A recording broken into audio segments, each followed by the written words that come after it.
Now, this was a regular train. There were ordinary people on this train. They would have got sprayed with the bacteria as well. And the big concern there was with sabotage, that somebody would sneak onto a train, sneak into the London Underground and commit an act of sabotage.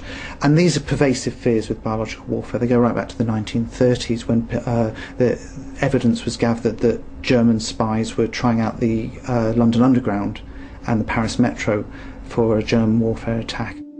The railway trials showed that it was feasible to attack passengers by disseminating germs, and demonstrated that Britain's transport system, both above and below ground, was vulnerable to biological attack.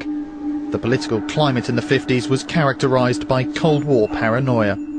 You had government bureaucracies that were trying to plan for all eventualities, the worst case scenarios that they could possibly think of, be it nuclear war, biological, chemical war, invasion, internal subversion, and these bureaucracies, they would plan for these situations, they would work out responses to those situations, and they would try and anticipate what those in power might want to ask them, but might fear was too politically sensitive to ask them.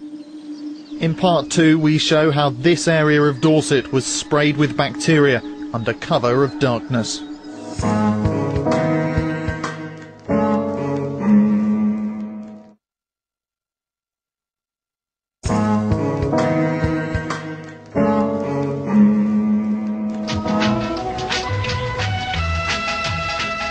In the 1950s, fears of a biological warfare attack were focused on buildings and transport systems. In the 60s, the government grew alarmed at the possible threat of entire cities being sprayed with toxic agents. This prompted Porton Down scientists to conduct a series of trials using fluorescent particles of zinc cadmium sulphide, or FP. Although Britain stopped developing its own biological weapons in the mid-50s, documents now declassified show scientists were still discussing the need to defend against an attack. The Ministry of Defence says the trials had to be secret to avoid alerting the enemy, in this case the Soviet Union. People started to think much more in terms of what's called an off-target attack. In other words, someone would come along, fly a plane or sail a ship, say 200 miles along the English Channel, and slowly release a cloud of biological agents, and this huge cloud would drift across a whole region and poison them. As this idea took hold during the late 1950s, the scientists started to say, well, we've got to do experiments to see whether or not this is a real threat or not. And that's why they were concerned about the potential of the large area coverage and the large area threat. According to these documents, there was no option but to keep these trials secret, despite some openness in the US about similar trials in the early 1960s. In August 1960, Salisbury and its surrounding area was sprayed with particles of zinc cadmium sulphide, a chemical which mimicked toxic agents. So a plane flew about 40 miles away from Salisbury, and for 100 miles it flew in an arc. For 100 miles it was spraying this zinc cadmium sulphide particles, spraying about £1 per mile, so £100 in all was used. All across Salisbury there was a sampling grid set up. There were two grids set up, one was rural, one was in the centre of the city, and they've both been monitoring the air. At every one of these stations air monitoring was taking place, and if it had used biological warfare agents, you can see what they were practicing, it would have wiped out the entire city. Cadmium is a known carcinogen. These trials were done without any toxicology tests being carried out. Normally, when Porton scientists use a simulant for tests, they gave it a T number. This substance had no such number. Even Porton's own official biographer mentions in an internal review how surprising it was that no tests were done before or after the spraying. He concludes there are no reports on toxicity. They really thought that this was stable. They thought that it wasn't going to cause any harm to anybody and proceeded on that basis. They just assumed that it would be safe. I don't think they deny that the substance itself is toxic, because they made sure that all their workers wore appropriate protective equipment while using the stuff. They all wore dust masks with Home Office respirator kits. They all made sure that they wore surgeon's caps, surgeon's gloves and overalls, and that the overalls were washed in a special laundry. And the building that the zinc cadmium sulphide was stored in was demolished by burning. It was incinerated. Due to public unease, an independent scientist, Professor Peter Lackman, was asked to conduct a review of the use of zinc cadmium sulphide. But as no official report was produced on the spraying of Salisbury, this was not included in the inquiry.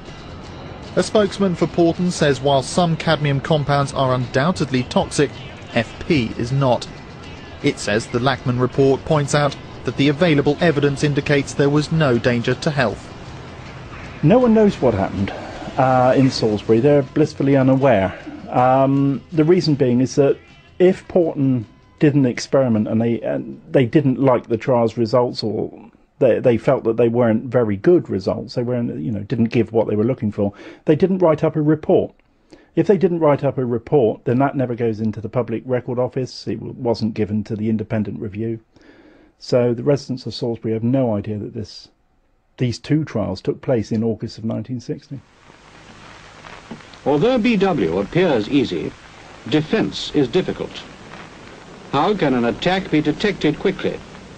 You can't smell it, you can't see it, you can't taste it, you can't feel it, and you can't hear it. Our atmosphere is heavily polluted with all kinds of small particles, so the detection of a disease-causing particle is a complex problem. If costly research produces a detection method, should we make our knowledge public, and hence easier for an aggressor to avoid? The answer, my friend, is blowing in the wind. The answer is blowing in the wind. Back in 1963, Porton planned a series of tests over a large area off the south coast, known as the Dorset Defence Trials.